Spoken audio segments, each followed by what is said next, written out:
الصلوات.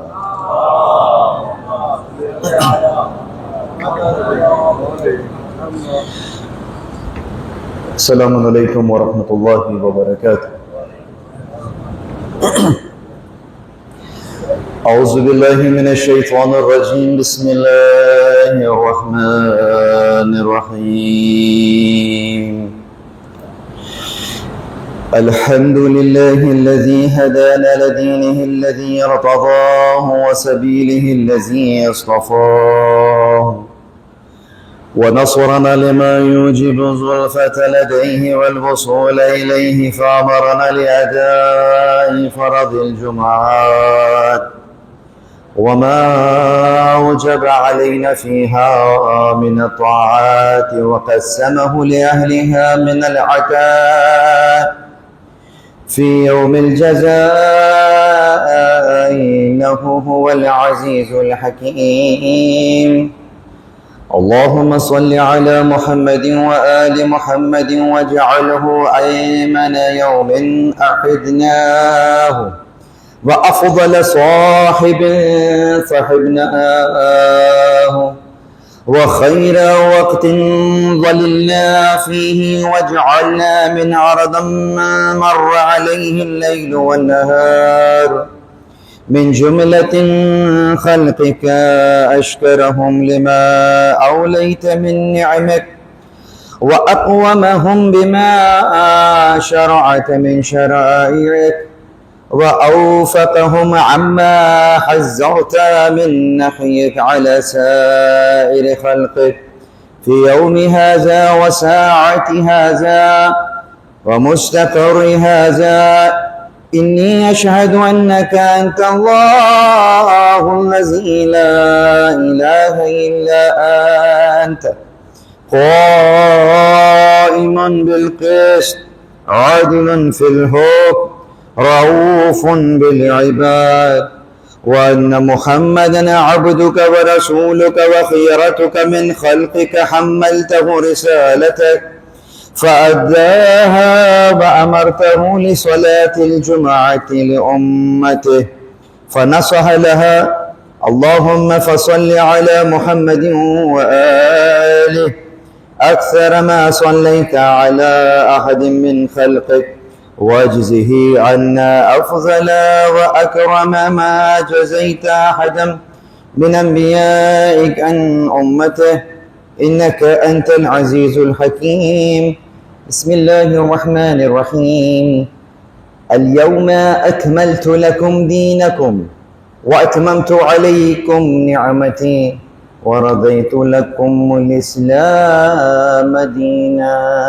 درود بر محمد.